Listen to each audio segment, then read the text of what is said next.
following is a production of Cary TV, the Town of Cary's government access channel.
Call to order the January 14th meeting of the Cary Town Council.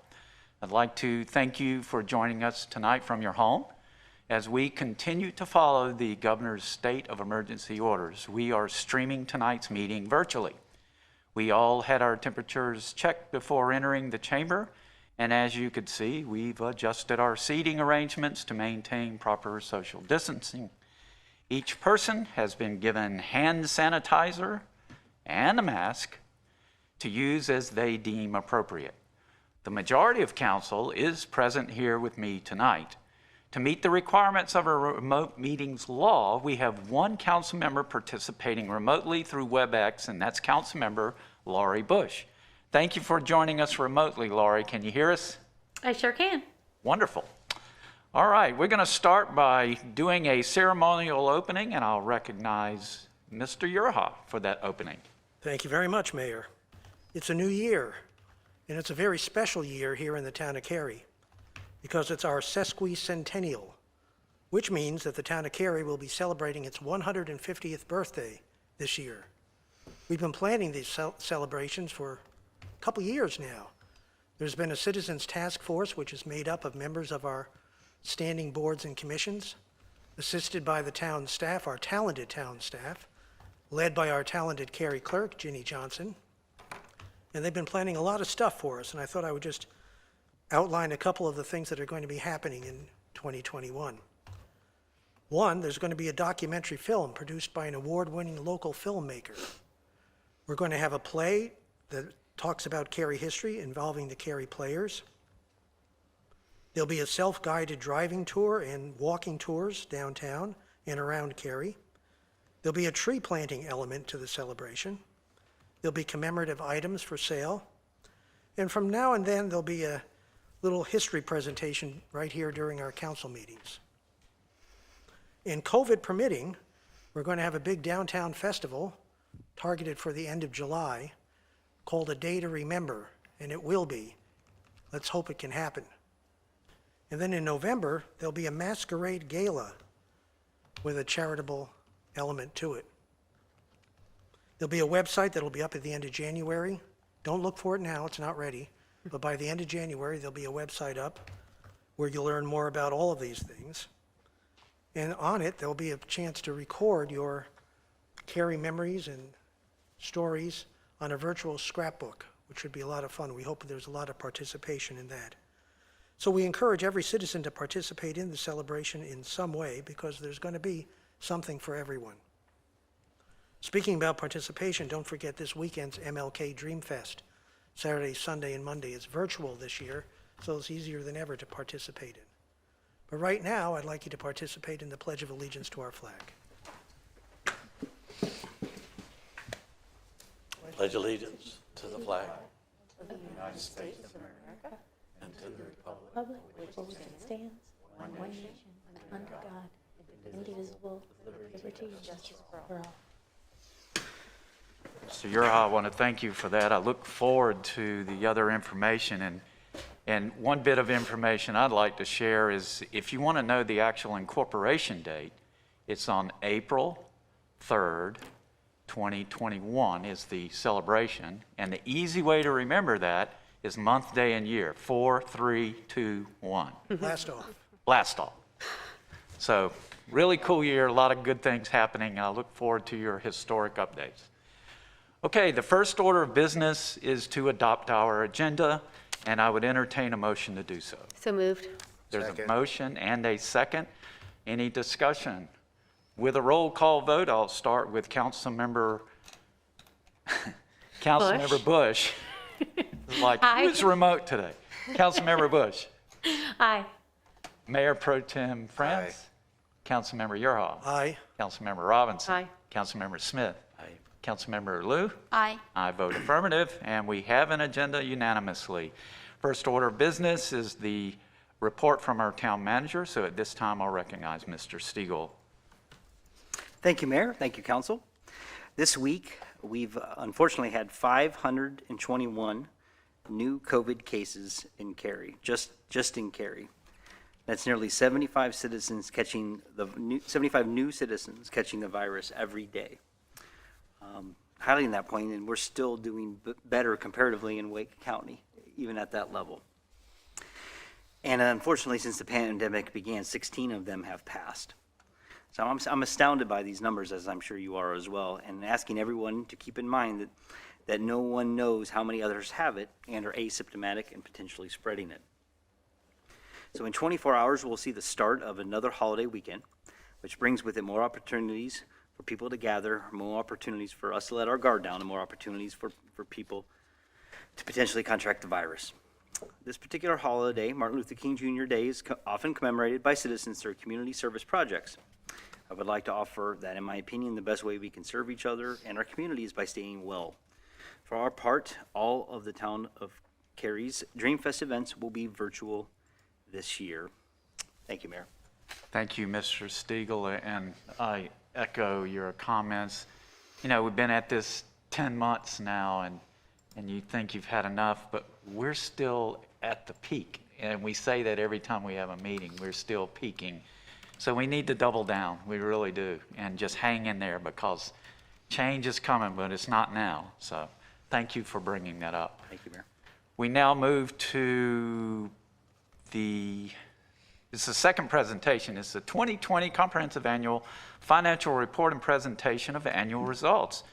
And Assistant Finance Director Kimberly Branch will present this report, and April Adams of Cherry Barker LLP will present the required presentation to council. No action is required from the council. Ms. Branch.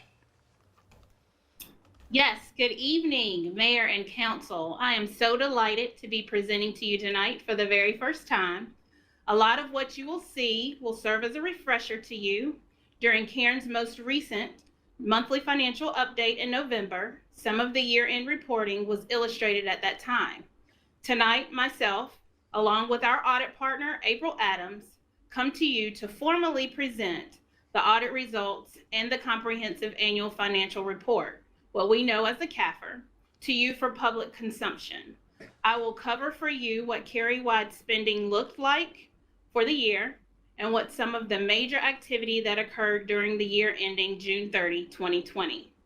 Before we get started, I definitely want to recognize and thank all of you for your oversight, involvement, and stewardship in Cary's financial position. Amidst the pandemic in particular, a lot has come our way, and we do appreciate your continued focus on Cary's financial performance. This is an excerpt from the CAFR. Everyone should have received your copy this week. This information can also be accessed on Cary's website. As a more directed read, I would like to bring attention to the letter of transmittal section where you can find highlighted town-wide information of major operation and capital stories that had financial impacts during the year. For fiscal year 2020, this shows how resources were used when taking a snapshot of Cary as a whole. During the year, funding operational spending has been $245 million for operational spending and around $84 million for capital. As you can see, these directives have been consistent over the past few years. The following slides will show 4 of the top spend projects for our last fiscal year. We have Carpenter Fire Station Road Bridge and intersection improvements, White Oak Creek Greenway, sewer system repair rehab, and street improvements. During fiscal year 2020, Cary borrowed about $16 million in new money. These funds were used to invest in fire, parks, and streets. This is our important slide, which shows us the fund balance levels for the year ending 2020. We're encouraged to see that in spite of what we have experienced with the pandemic during part of the year, our reserve levels remain solid compared to the previous years with a slight uptick. When looking at how budgeted revenues compared to actual receipts, we recognize revenues were $1.8 million over budget. Total revenue increased about 6% or $1 million, which is relatively flat when compared to the prior year. Tax rate remained unchanged, and our property tax revenue increased 2.7%. Switching gears to look at how expenditures compared to budget, we ended the year with actual expenditures running under budget by $15.1 million. This change in actual spending under budget can be directly influenced by the pandemic on Cary's operations. Total expenses increased 4% or $6.2 million.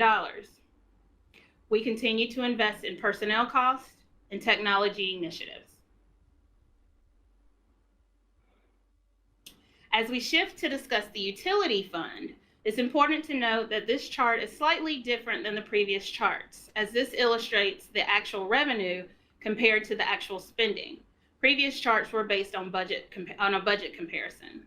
I say all of that to point out that revenues for the utility continue to outpace the expenditures for this fund. It has been intentional to manage operations so that resources can cover maintenance, operations, and capital investments while minimizing the need to have future debt. It has been this trend in positive performance that facilitated our ability to decrease utility rates by 4% for the current year, 2020. The most exciting pointed news for this evening is we had another year with a clean audit opinion, which means the financial statements fairly represent the financial position and financial results for the year end June 30th. I will now turn this over to our audit partner of the engagement, April Adams. When her comments have concluded, we will turn it back over to you for any comments you may have. Thank you. Thank you. Good evening, Mayor and Council. I just want to confirm you can hear me. Yes, ma'am. Thank you. Great. Well, I am happy to be here to share the results of the June 30, 2020 financial audit. As your auditors, we are required to conduct your audit in accordance with 2 different sets of auditing standards: the Generally Accepting Auditing Standards of the United States, as well as the Governmental Auditing Standards. Both of those standards require that we plan to and perform your audit to obtain reasonable assurance about whether the financial statements are free from material misstatement. What this means is that we perform a risk-based audit. We use professional judgment and assess where the financial statements are most susceptible to being materially misstated, and focus our procedures on that to ensure that the financial statements are indeed free from material misstatement. We are required to express opinions on the results of our audit. For the town, we express 4 opinions. The first 2 opinions are in accordance with each of the 2 different auditing standards that we use to conduct your audit. And the last 2 opinions cover whether the town was in compliance with the requirements related to the federal and state grant programs that the town administers. I am pleased to report that the town received an unmodified opinion on all 4 of the opinions issued. Unmodified opinions are also known as clean opinions. This is the highest level of assurance that as your auditors that we can give you that your financial statements are free from material misstatement and in compliance with the laws and regulations related to your financial activity and compliance requirements over your federal program, major programs tested, both federal and state grants. The auditing standards also require us to communicate other items related to your audit. We do that in two ways. One is this presentation tonight, as well as a second way through a letter that is addressed to the council that was provided to you in the staff report. There are a few things in the letter that I would like to highlight for you tonight. The first would be that we would like to confirm that we are independent of the town, Cary Beckert, and maintained our independence throughout the audit. There were no significant changes in the accounting policies during the year. The letter also identifies for you the significant amount of estimates that are included in your financial statement. Those estimates identified are the allowance without for accounts related to your accounts receivable, your depreciable lives of your capital assets, your pension liabilities, your OPEB, which is also known as your other post-employment benefits, is the health insurance for your retirees, and future claims related to being self-insured. There were no journal entries identified as a result of this audit. What that means is that the books and records that were given to us to audit also ended up being what was reported in the financial statements, and that the finance department has very good processes in place to capture and report all the financial activity for the town that occurs during the year. So in conclusion, I would like to thank Karen Mills and Kimberly Branch and their team for the cooperation during a most unusual year and all the challenges that 2020 has brought for us. The audit was conducted 100% remotely this year. The finance department was transparent as well as realistic and made adjustments to the timeline as to when they would be able to provide us the requested audit information and a draft of the report. This is important because it allowed for what we believe to be still a very smooth and efficient of an audit process that you can ask for in a year like 2020. Thank you. Thank you, Ms. Adams, and thank you, Ms. Branch. I would like to open it up to council members and see if they have any questions for Ms. Branch or Ms. Adams. Well, that proves you guys did a great job. Thanks to Ms. Branch and Ms. Mills and everybody else in the department. You guys are rock stars always, and you did another fantastic job this year, and it's very much appreciated. It's great for a council that doesn't have to get involved in an issue when staff does it so well you don't even have a comment. Or the manager. Or the manager. That's right. So thank you so much for all of those involved. All right, we're going to move to our next item, and that's Public Speaks Out. Instructions for submitting comments for our Public Speaks Out were attached to the posted agenda, and participants had the opportunity to send comments through email, our 311 online portal, and regular mail. And now I'll open up Public Speaks Out to see if there were any comments or requests to speak. And I'll look at the clerk, and she says, no, there were not. So I'll close the Public Speaks Out portion of our meeting, and we'll now move on to the consent agenda. This is item 4 if you're following along. And for the benefit of people watching our meeting on TV, I'm going to take a moment to review our consent agenda items. Please keep in mind that one vote approves all of these items. On the consent agenda, we have minutes, street renaming for Hogarth Drive and Bannerford Road, resolution to call for a public hearing for 20A08 ROCRO LLC, Long Beverage, and 20A09 Cone 6012 Farm Pond Road annexation, adoption of the 2021 Works Plan. Would council members like any of these items pulled for discussion? If not, I would entertain a motion to approve the consent agenda. So moved. Second. There's a motion and a second. Discussion. Roll call vote, Ms. Bush. Aye. Mayor Pro Tem France. Aye. Councilmember Yoha. Aye. Councilmember Robinson. Aye. Councilmember Smith. Aye. Councilmember Lou. Aye. I'm affirmative, and it's a unanimous vote. We now move to public hearings. Same rules apply for public hearings that applied for Public Speaks Out with one exception. You now have 5 minutes for your comments. And once again, the instructions for submitting comments for tonight's public hearing were included in the public hearing notice. Participants had the opportunity to send comments through email, 311 online portal, and regular mail, and all comments received before noon today were emailed to the council, and a printed copy is right here at our desk. Our first public hearing is 20 REZ09, Long Beverage and Act 15 Comprehensive Plan Amendment, and Senior Planner Katie Dry will introduce the item. Council will not take action on this rezoning tonight, but it will be referred to our Planning and Zoning for their review and recommendation and return to council at a future date. Ms. Dry. Good evening, Mayor and Council. This is a request to amend the Imagine Cary Community Plan and to rezone properties totaling 5.34 acres at Page Road, Airport Road, and World Trade Boulevard. I'd like to start off by noting this request was prompted by an existing business in Cary, Long Beverage, and they are proposing to expand their operations. The expansion will be onto adjacent property in Durham County, and this request marks the first time Cary has expanded our corporate limits into Durham County. The request is fairly straightforward, but does require working through some additional processes, including a comprehensive plan amendment, as well as annexation and utility service agreements. So let's start by looking at the location for this site.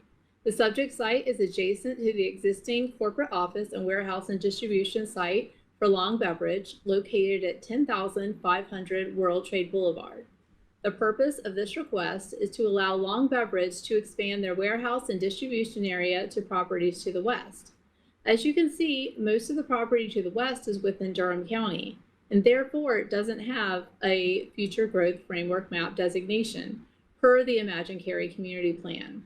So the purpose of this request is twofold: to extend the Imagine Cary Community Plan's future growth framework map designation over these properties, and to consider the proposed zoning of office research and development conditional use. This case also has an associated annexation, which is 20A08, and a public hearing set for January 28th of 2021. This map shows the annexation agreement boundaries within the area. Area in gold is Cary's existing corporate limits, blue represents limits for the city of Raleigh, and green for the city of Durham. The burgundy lines represent the annexation agreement boundaries. The Cary and Durham annexation agreement allows for managers of each municipality, upon agreement, to permit annexation and provision of utility service across the county line. In December of 2020, the Cary and Durham city managers signed an agreement permitting Cary to annex this property and provide utilities as it is adjacent to existing development in Cary and therefore more appropriate for annexation into Cary. We will share more information with you at the public hearing for the annexation on January 28th. The subject site is comprised of parcels within Durham County and Wake County. Two of the properties are within Durham County, and they have a Durham County zoning of industrial light. The properties shown here in the zoomed in map are each less than 1/10 of an acre. These properties are within Wake County and have Cary's ETJ with an existing zoning of office research and development. The proposed zoning is office research and development conditional use. The applicants are proposing to limit the use to warehousing and distribution, setting a maximum size limit of 100,000 square feet, adding a condition noting that recombination of the Durham County property into a single property prior to granting the initial certificate of occupancy for new development, and any existing residential structure should be limited to an accessory use. Because the site is located in Durham County, the adjacent roads are within the neighboring jurisdictions, and they require coordination with Cary and adjacent jurisdictions, as well as NCDOT. World Trade Boulevard is maintained by the city of Raleigh. It's classified as an industrial street and designed to serve heavy vehicles. Page Road is located in Durham. It's maintained by NCDOT.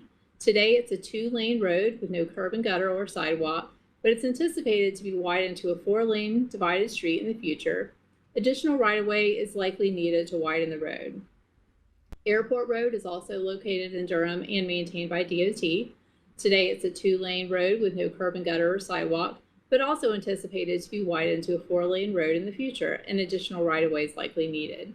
The applicant is coordinating currently with Cary, Durham, and NCDOT to determine the right-of-way and improvement needs.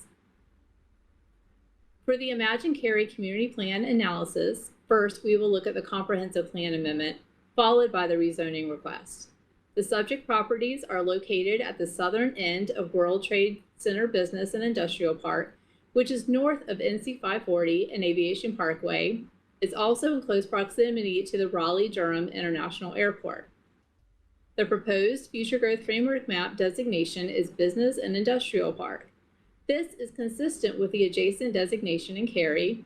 It is also compatible with the future land use maps of the neighboring jurisdictions in Durham and in Raleigh. Next, staff has reviewed the proposal with policies of the Imagine Cary Community Plan, including the proposed amendment to the Future Growth Framework Map, and we find that the following chapters are applicable. Policies 3 and 8 of the work chapter speak to the retention and growth of existing businesses, as well as supporting the locational needs of new and expanding firms. Long Beverage is an existing business within Cary. This image here shows the site of their existing corporate office and warehouse and distribution center. This rezoning furthers these policies from the work chapter by allowing Long Beverage to expand in its current location onto adjacent property. Long Beverage's corporate headquarters and warehousing are already developed with 17,000 square feet of office space and an approval for 157,000 square feet of warehouse and distribution area. This zoning would allow for an additional 100,000 square feet of warehousing and distribution space, which would allow for a total of 274,000 square feet of office, warehouse, and distribution area for the site. This number could ultimately be greater or lesser based on how the existing location for the corporate office and warehouse site ultimately develops. The Future Growth Framework Map designates the properties within Wake County as Business and Industrial Park. The associated Comprehensive Plan Amendment would also designate the subject properties within Durham County as Business and Industrial Park. The proposed use of warehouse and distribution is a consistent use within this designation.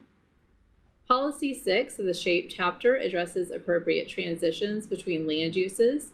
The proposed use is an appropriate transition between adjacent uses to the north and to the east, which are also identified for industrial type uses.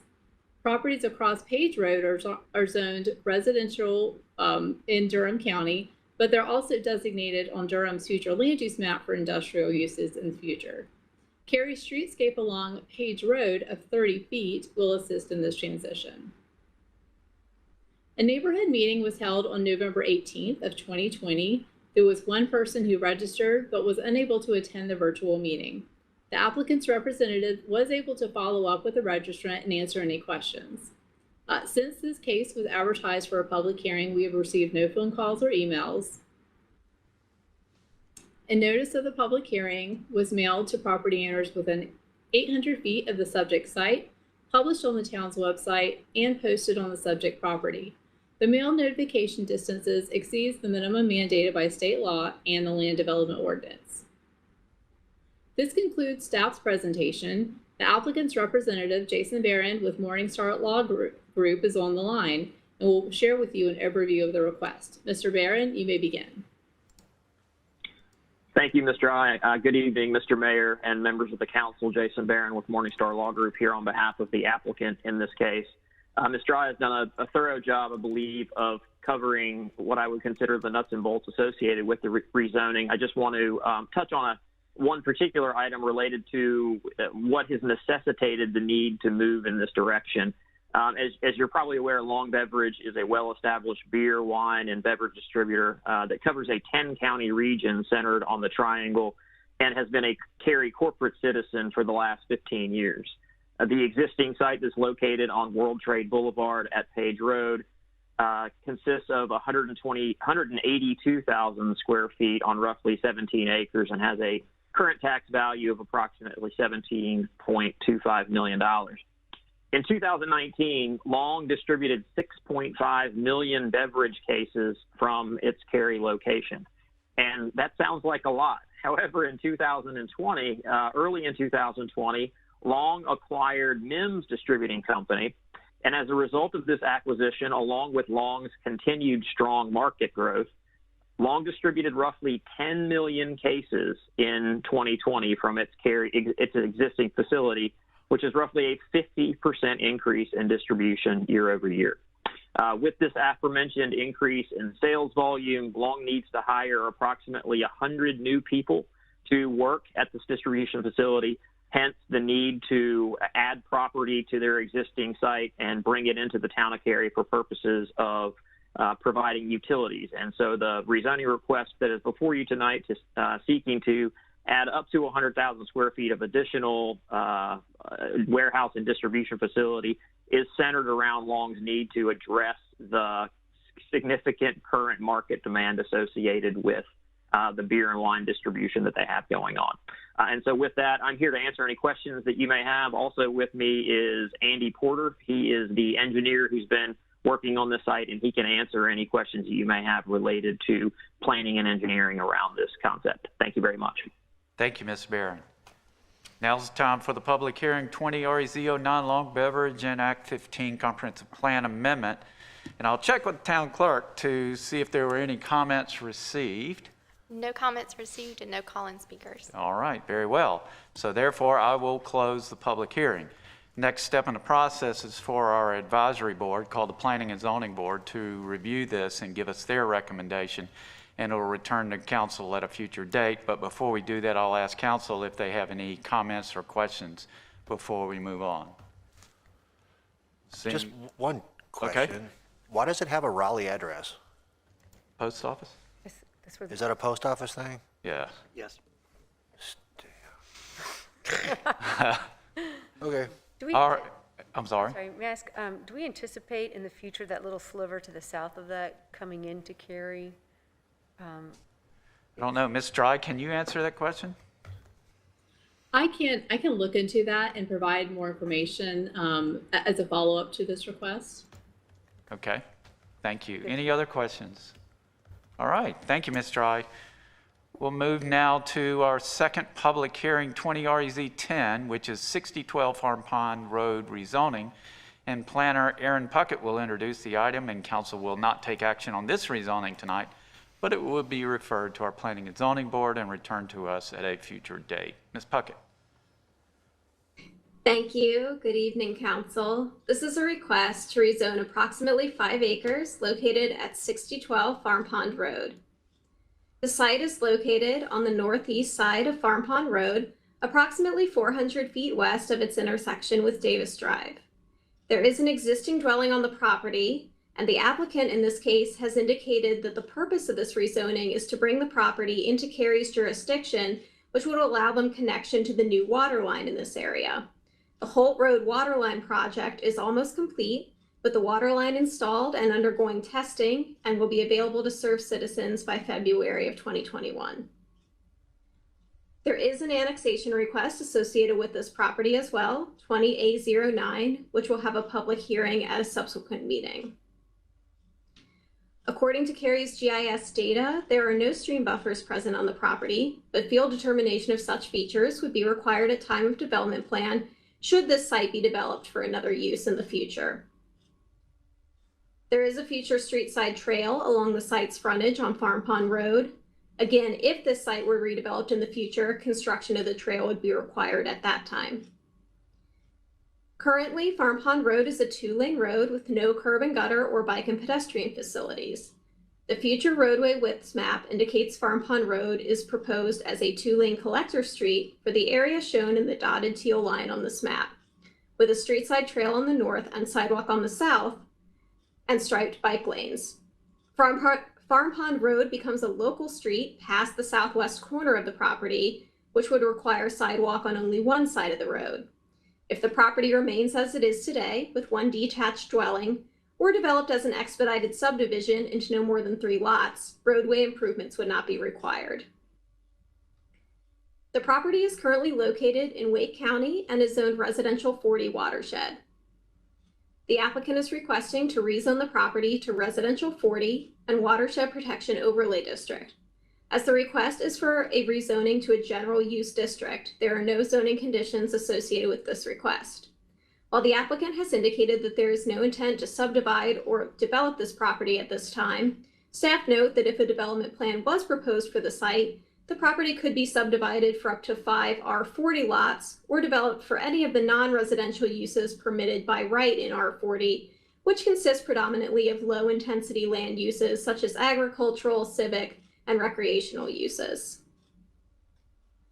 A preliminary analysis against the Imagine Cary Community Plan finds that policies and the Live and Shape chapter may apply. While a single detached dwelling does not necessarily increase housing options in Cary, this request would annex and rezone property into Cary's jurisdiction that could be developed for up to 5 detached residential lots in the future. Thus, it may partially support this policy. Large residential lots or a number of other uses permitted in R40 zoning, such as agricultural or recreational uses, could all provide decent land use transitions between the denser residential neighborhoods to the east and larger residential lots to the north and west.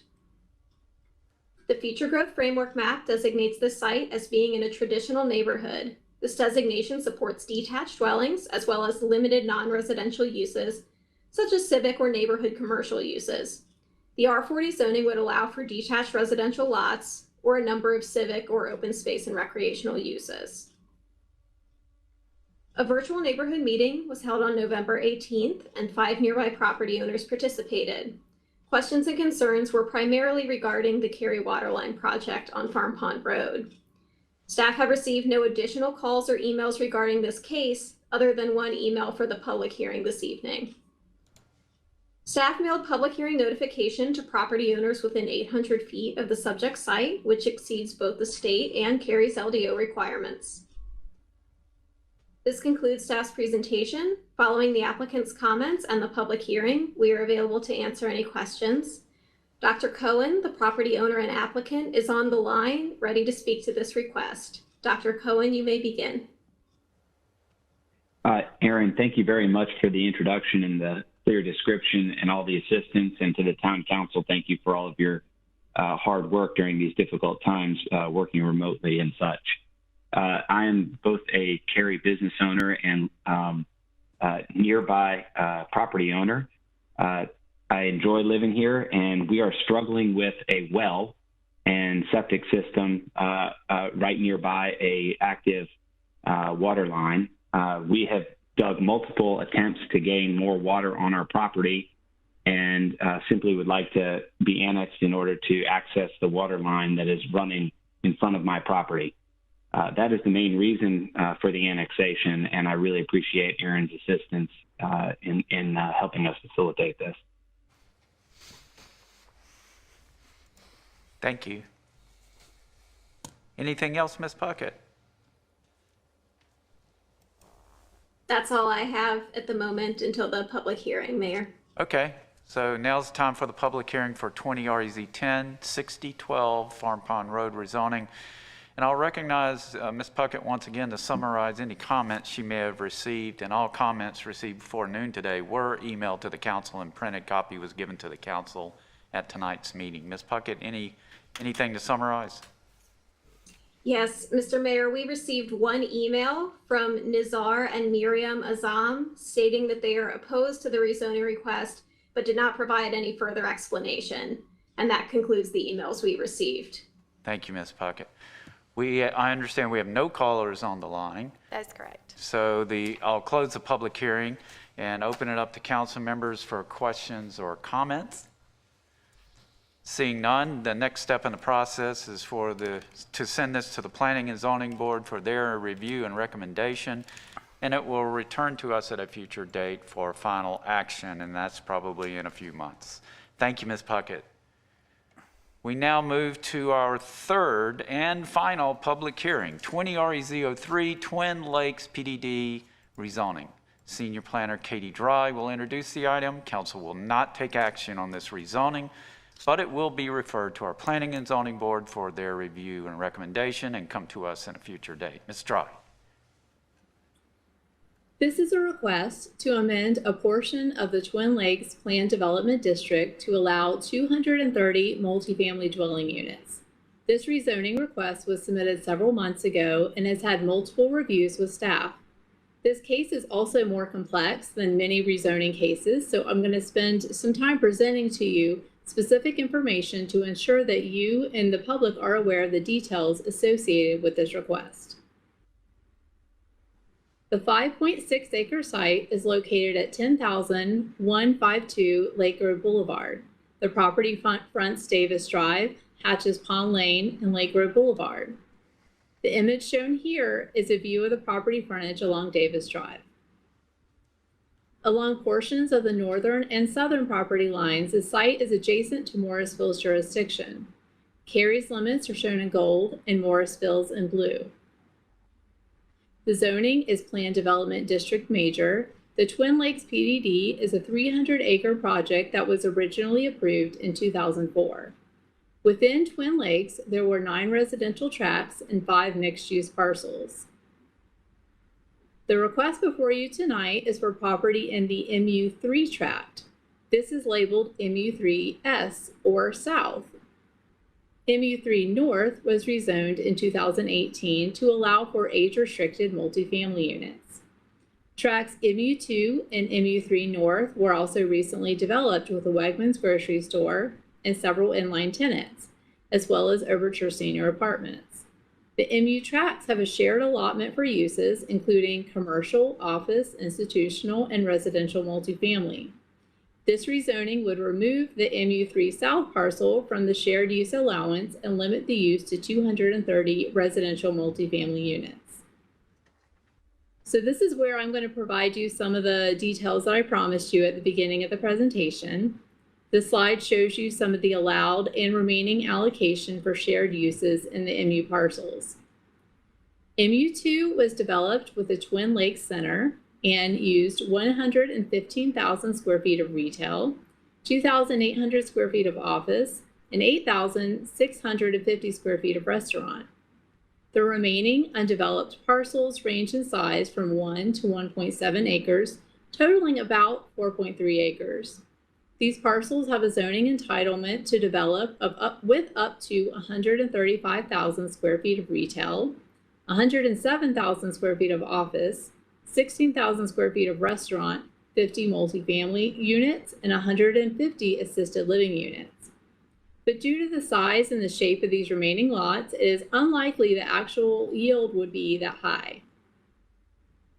The proposed elements of this rezoning include proposing a maximum of 230 multifamily dwellings, alternate streetscapes on Davis Drive, Lake Road Boulevard, community gathering space of 7,500 square feet with specific amenities committed to, a building height of 70 feet maximum, a parking ratio of 1.45 spaces per unit, and 50% of the parking will be within structured parking decks. A commitment to construct the greenway from Lake Road Boulevard to Airport Boulevard approximately, exclusive of wetlands or stream crossings, and the recreation fund payment will not be required. And I'll talk a little bit more about this. Continuing on with the proposed elements of this rezoning, there is a commitment that 40% of the building, or 40% masonry for buildings fronting Davis Drive and Lake Road Boulevard, transparency requirements, limitations on blank walls, a prohibition on vinyl siding and non-decorative concrete masonry units, building articulation requirements. Buildings exceeding 120 feet in length shall include horizontal modulations. At least 75% of the residential building balconies shall have a minimum depth of 5 feet, and there's also a requirement for roof form and articulation requirements. Because the site is in a PDD, alternative standards from the LDO may be proposed. The original PDD allowed for 20 to 30 feet wide streetscapes for this location. We note that the original plan contemplated vertical mixed use. Today, the applicant is proposing a 30-foot wide streetscape that could be averaged along Davis Drive. They have indicated that this could be increased to 50 feet in width if there's parking between the building and Davis Drive. So they are offering an increase from the current approved streetscape for Twin Lakes, but a deviation from the LDO requirement of 50 feet for a residential streetscape. The applicant has offered custom streetscape plantings and asked that certain elements be allowed within the streetscape to include residential stoops that could encroach up to 10 feet, pedestrian access, fences. Also, they're proposing to increase the planting height and the caliper inches at the time of planting. On Lake Grove Boulevard, the applicants propose 30-foot wide streetscape. They request that it could be as low as 20 feet if right-of-way is required. This is a 10-foot reduction from the LDO requirement of 30 feet. Similar to the streetscape on Davis Drive, the applicant has offered conditions to address the reduced width. The height and the width of the caliper inches will also be increased at the time of planting. And the applicant has committed to a Type A streetscape, which staff notes could be difficult to achieve if the width is 20 feet. The applicant has proposed that if the property to the north is developed in conjunction with the subject site, no buffer shall be required. If not developed with the subject site, then a buffer would be required per the LDO. The PDD proposes a 20-foot wide Type B buffer adjacent to properties to the south. This is consistent with the LDO standards. The LDO would regulate the buffers to the east per the LDO, and no buffer would be required if developed with open space.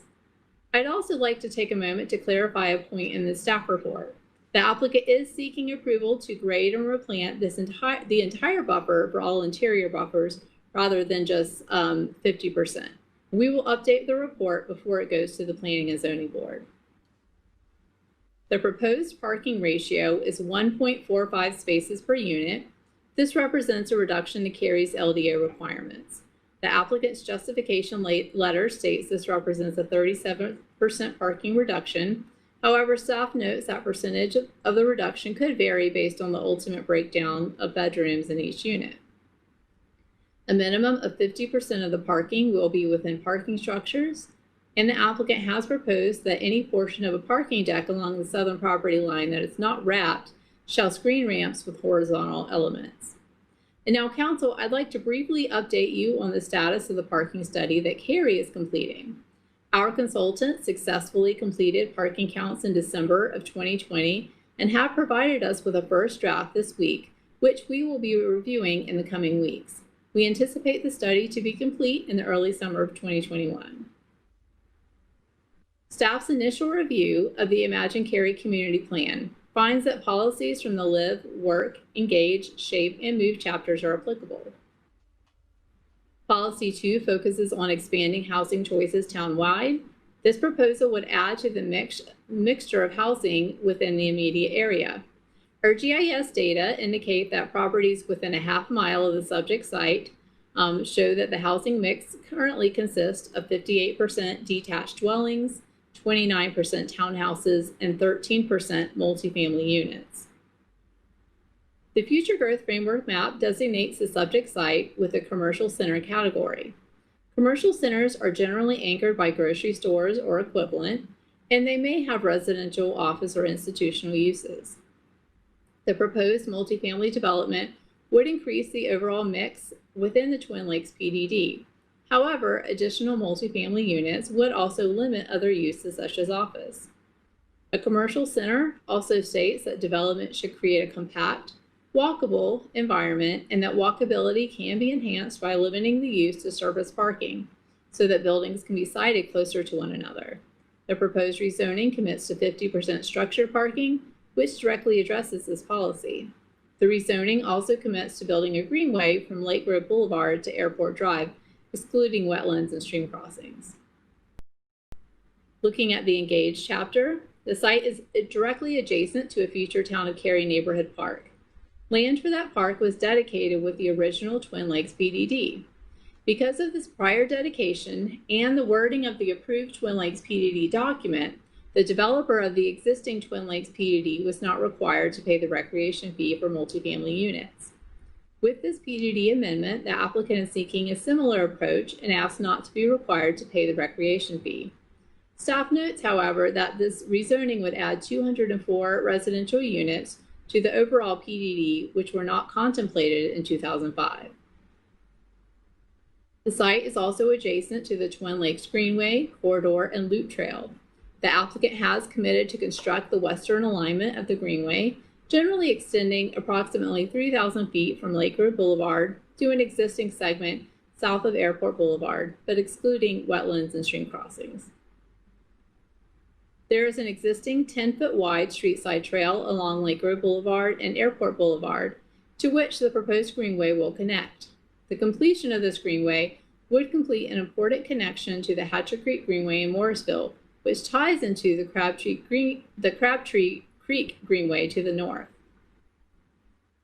A virtual neighborhood meeting for the proposed rezoning was facilitated by planning staff on July 15th of 2020.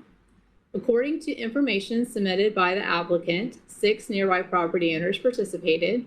Comments included questions regarding traffic impacts, why a traffic study was not required, comparisons in size and height to the Overture site to the north, concerns regarding cut-through traffic in adjacent neighborhoods. These concerns are summarized in the applicant's attached meeting minutes. Staff has received 11 direct inquiries and 1 phone call regarding this case, but we also note there have been multiple responses and comments submitted for the public hearing tonight. Notice of the public hearing was mailed to property owners within 800 feet of the subject property, published on the town's website, and posted on the subject property. This distance exceeds the minimum mandated by state law and the land development ordinance. So this concludes staff's presentation. The applicant's representative, Jamie Schwedler with Parker Poe, is on the line and will share an overview of the request. Ms. Schwedler, you may begin. Thank you, Ms. Dry. Good evening, Mr. Mayor and members of council. I'm Jamie Schwedler with Parker Poe at 301 Fayetteville Street on behalf of the applicant, SunCap. Our team is also on the line and available to answer questions. And it is largely the same team that brought you over 125,000 square feet of office, commercial, and restaurant space with the Wegmans Mixed-Use Commercial Center directly north of the site. This MU3 South parcel is the last remaining southern piece of the Twin Lakes Mixed-Use Village and adds a little over 200 multifamily units to an area underserved by this type of housing, as Ms. Dry noted. Ms. Dry did a great job summarizing the case, which is the product of 8 rounds of review and over 11-month-long staff review process. During that time, we've made substantial changes, and I'd like to focus tonight on the significant ways in which this request benefits the town, its existing residents, and future citizens, namely by adding an appropriate use and commitments to structured parking, architectural elements, and greenway and open space. First, multifamily is an appropriate use because it's already been contemplated on this site for over 20 years. 50 units of multifamily can be built on the site today without a rezoning. This use was recognized in the original PDD as important to providing housing easily walkable within the mixed-use center. The increase of about 200 units responds to a growing need for housing on a site that's a little over 1 mile south of RTP and where only 13% of the residential product nearby is multifamily to house those workers. The vast majority is single family.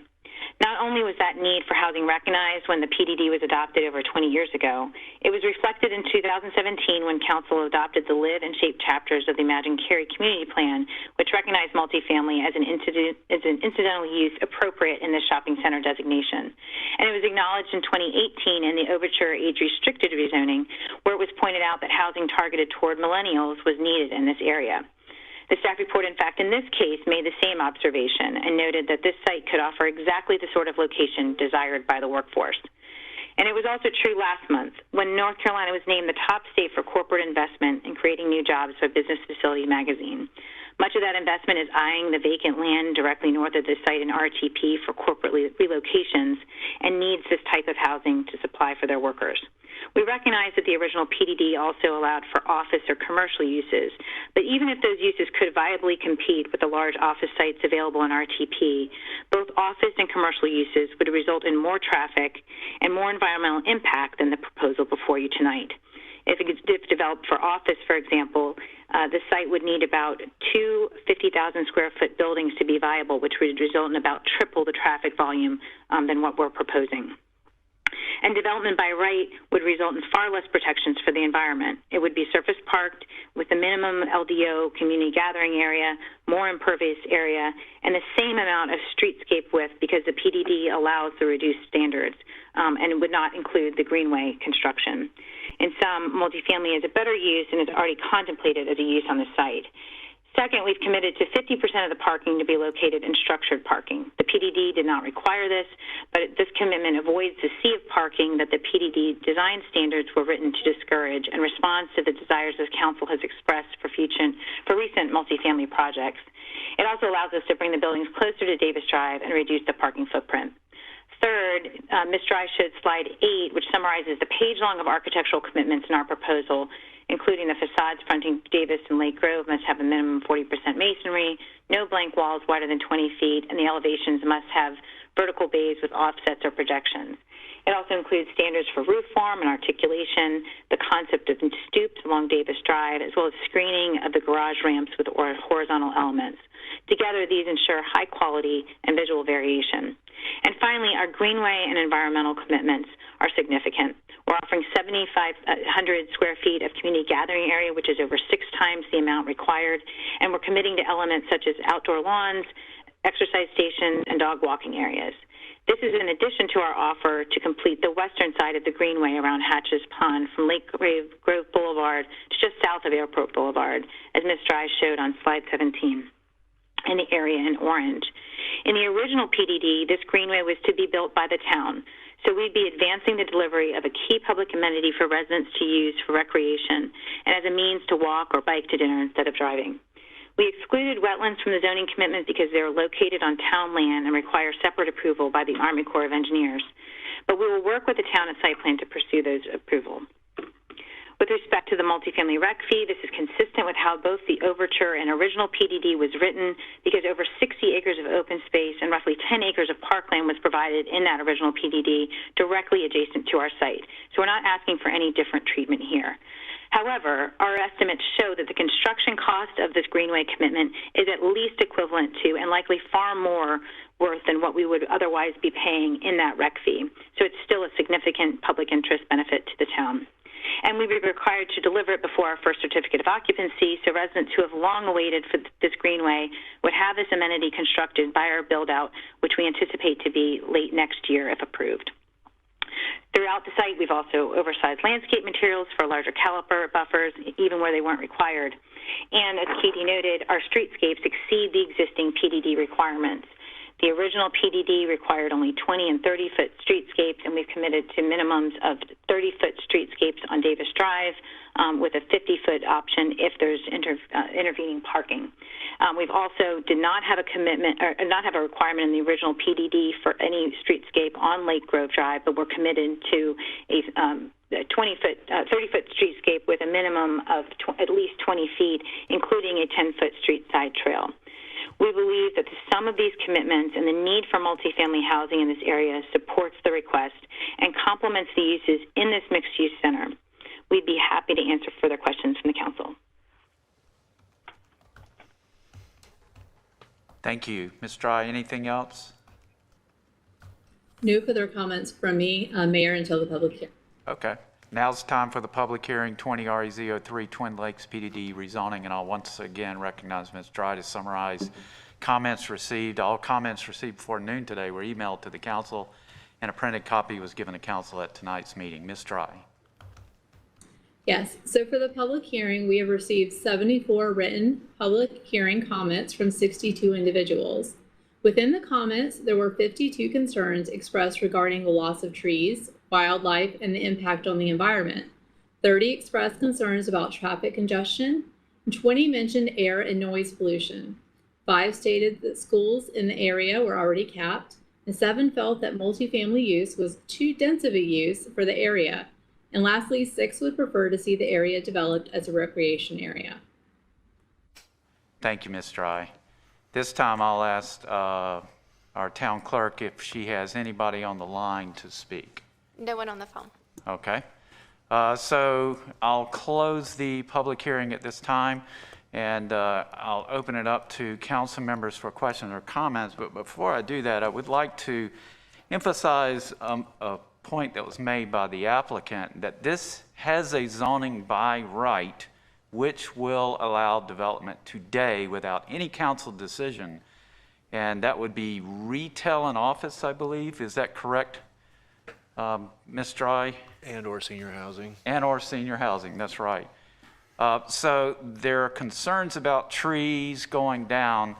The point I want to make is this land can be developed and is very likely it will be developed regardless of what this council does with this proposal, because this proposal is about the type of use, not whether we want development there or not. And that's a big distinguishing point that I need to make is we're not deciding should things be built here. We're deciding what should be built here. And it's already approved that they can build retail, office, and multifamily.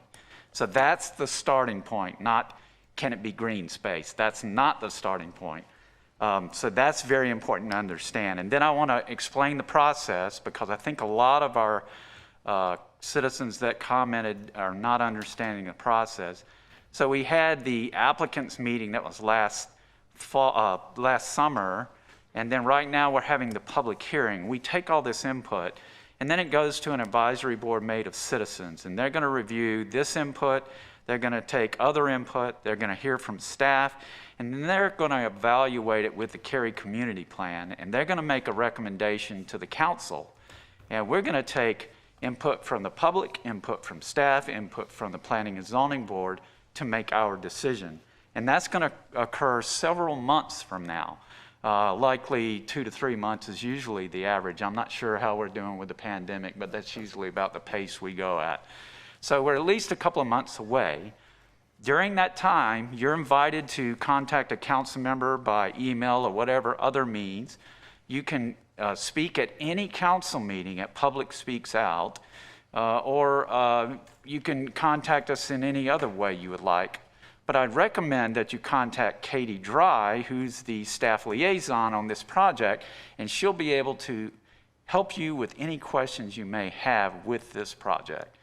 And so having said that, my personal comments to the developer or the applicant who made a case is I'm struggling with the intensity. I can understand the use because the use is allowed, but I'm having a hard time with the density because it's requiring a parking reduction, a buffer reduction, and other reductions, and that's where I am. So I'm looking forward to seeing that information come out as we proceed.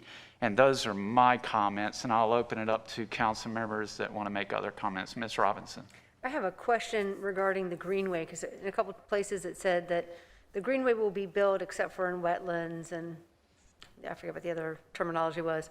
Wetlands and stream crossings. How many feet of wetlands and stream crossing are there, and is it going to be one of these things where we have a greenway going up and then stopping, having a bunch of natural area, and then picking back up again so that people are trotting along across wet, soggy grass or whatever?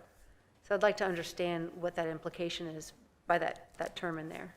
And to follow up, I'd like to understand that cost. Is that going to be a bond cost, or is that going to be something we can budget, or how expensive will that be? Especially if you're talking about bridges and stuff like that. So. Is this something that Katie can address for us now, or does she need to get back to us another time? Probably. I can start by sharing a few basic information. Typically, the location of wetlands and stream crossings would be determined at the time of development plan review. However, we do have some staff who are going out to the site to get a better understanding of what may be out there currently, just so we can get a better understanding as this is going through the rezoning process. Would you, Ms. Dry, would you let us know when you get that information? Because I think that will have some bearing on us about how valuable we think the contribution is. Absolutely. Other questions or comments? Mayor, may I make a quick question? Sure. With respect to the stream buffers, just piggybacking on Councilmember Robinson's comment, if I remember right, those two ponds, they're now owned by the town because we took them over during the problem with the dam. Is that correct? Is that right, Ms. Dry? Yes, I believe so. Yes. Okay. So the construction of the greenway would be on the west side of the. Yes, I see you nodding your head. Yes, that's what they're proposing on the west side. Yes. Okay. And as we took over, there were costs, I'm sure, and expenses incurred with that that are no longer being managed by the HOA associated with that. Is that correct? That is now a total town-owned property. I believe so. Okay. Thank you. Other comments or questions? Good question, Ms. Bush. I have a question regarding the rec payments.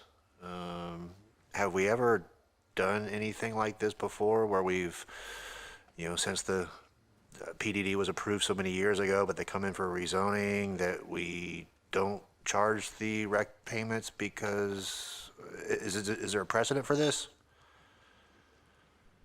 I will start by saying this has occurred previously with the Overture site that was approved in 2018.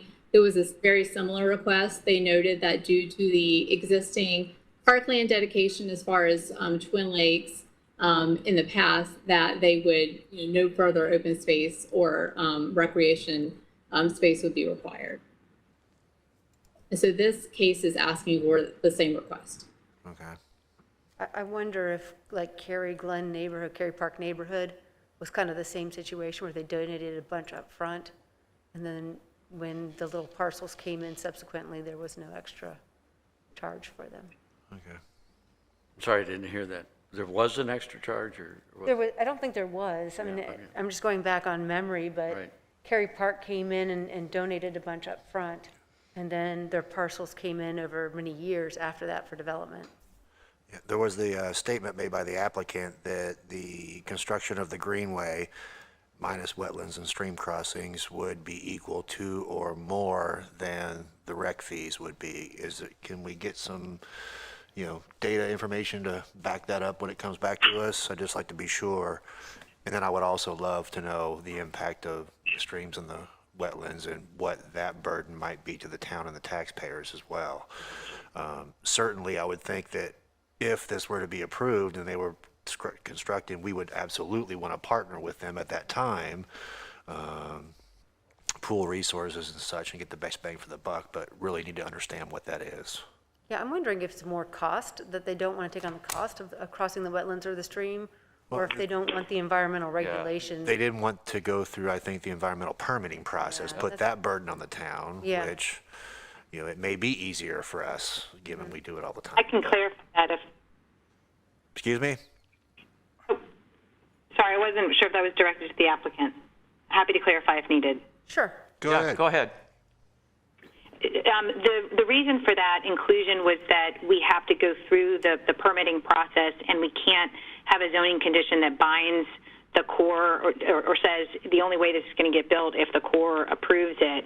And so we wanted to leave that portion out. We do intend on going through that process at site plan, as Katie mentioned, and working with the town because it is on town land to kind of give us the authority to go ahead and file those permits. It's just, and it's not a cost issue. It's really a logistics issue of not knowing how the Corps will treat the area, and there could be several alternatives we need to figure out how to do those stream crossings. That's helpful, thank you. Other questions or comments? Well, I have a question for staff. I guess I don't recall, or I don't remember us taking ownership of that. I do. That Twin Pond I do. area. You do? Yep. The question I had was, what I heard earlier is that part of that was because of the dam, and we needed to take that responsibility. One of the issues that challenges a lot of our larger PUDs, planned unit developments, is the management of the lake and the silting. If that lake is anywhere near a silting capacity, we ought to be fixing that problem before anything gets built, because it is a nightmare to do that when everything is built out. And, so I guess I just didn't recall the fact that we owned that, and I don't recall the conditions that were there that we agreed to in the quality of that Twin Lake area. It'd be nice if our staff could put together a brief on that, just That'd be good. trying to refresh everybody's memory about the stipulations and Yeah. ownership responsibilities and so forth. Yeah, I mean, that's a big relief to that entire complex there if we own that. And there may have been legitimate reasons with, the failing of a bank, the dam or anything of that nature. But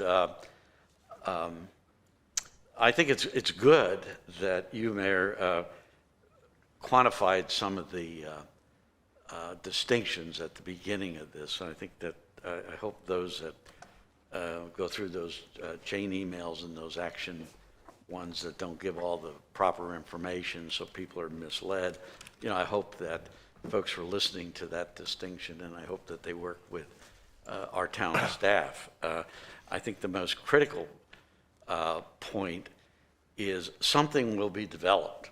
It's already allowed.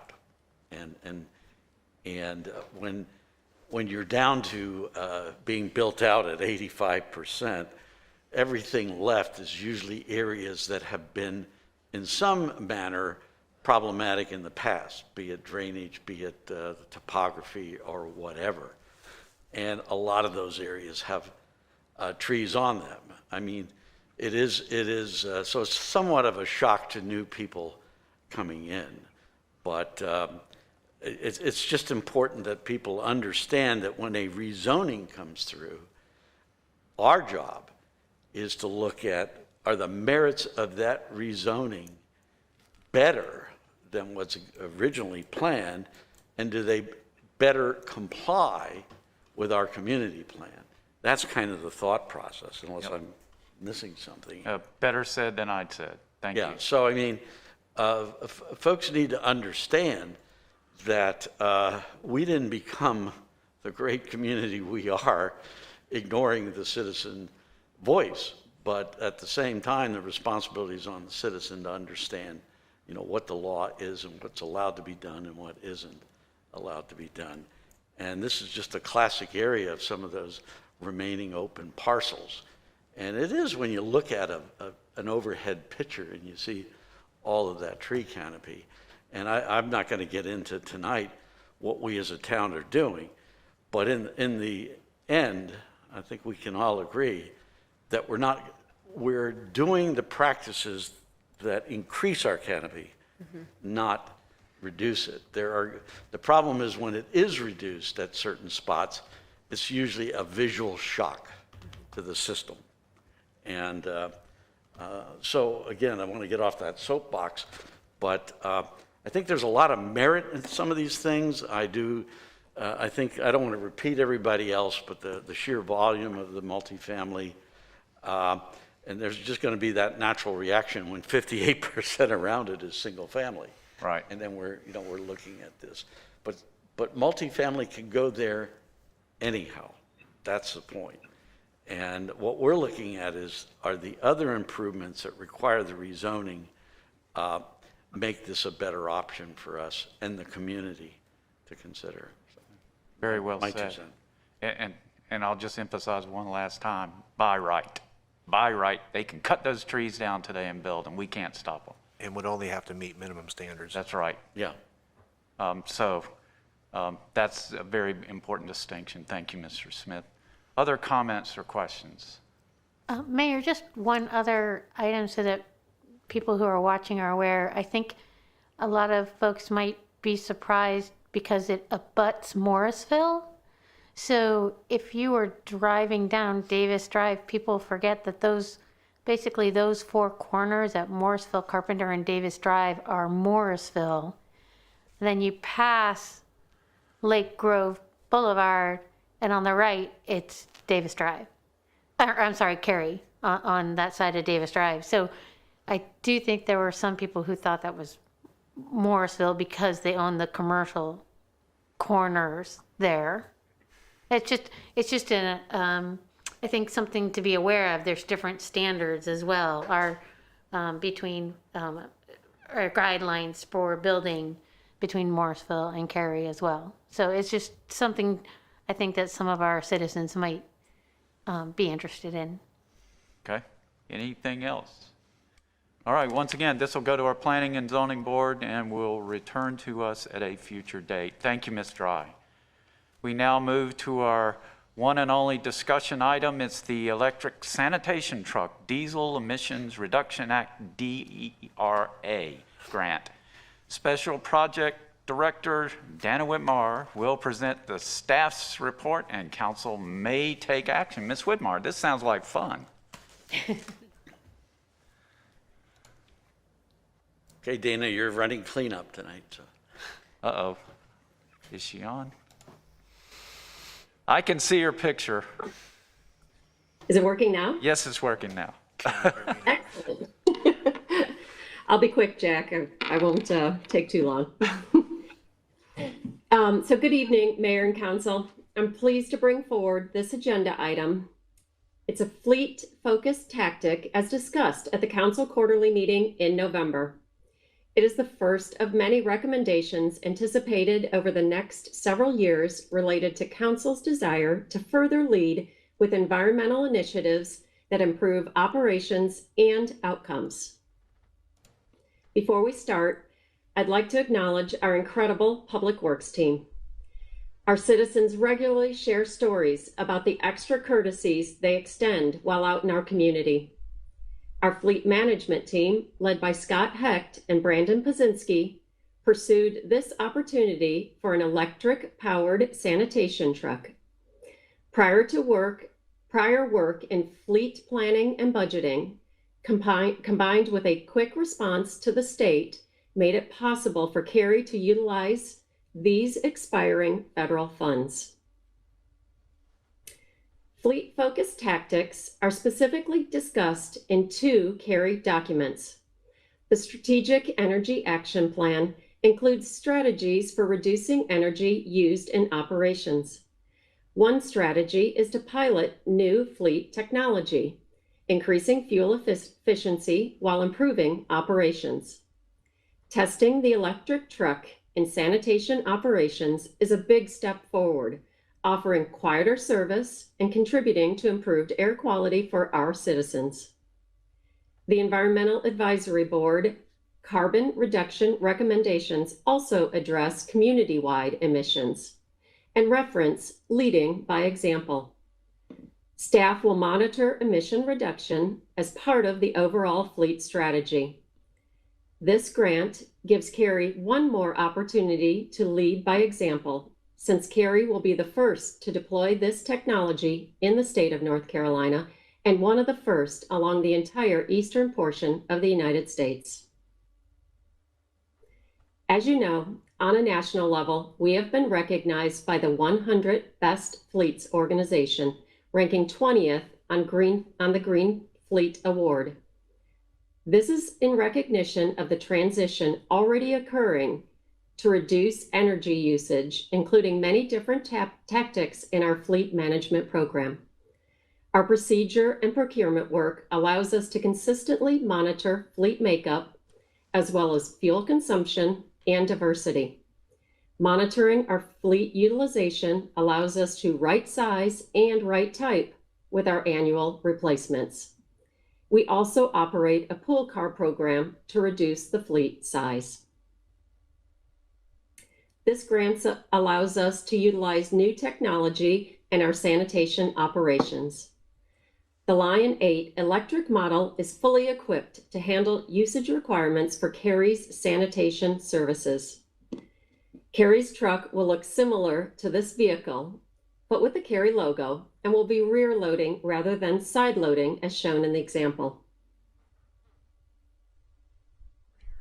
The grant funds cover 45% of the cost of the new electric sanitation truck, with town funds covering the remaining 55%. The town match is equivalent to the replacement cost of a typical diesel sanitation truck and has already been budgeted within the capital project.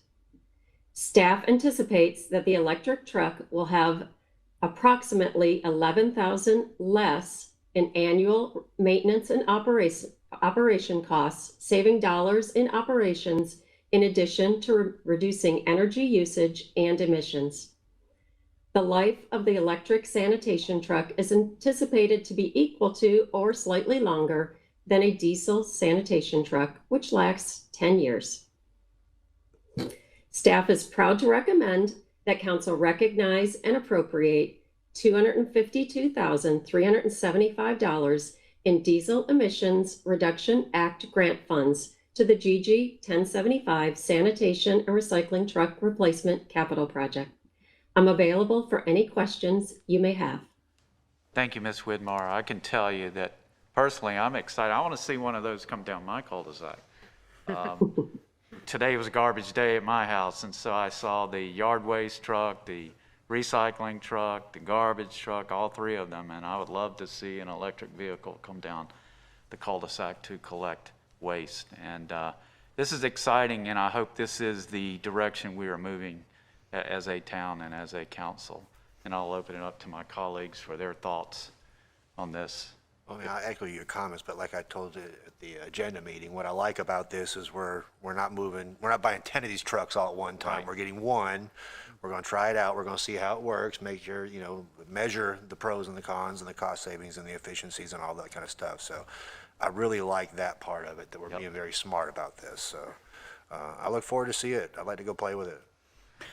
Any other comments, or are we ready for a motion? Yeah, Mr. Smith. I'd make a motion to approve this request.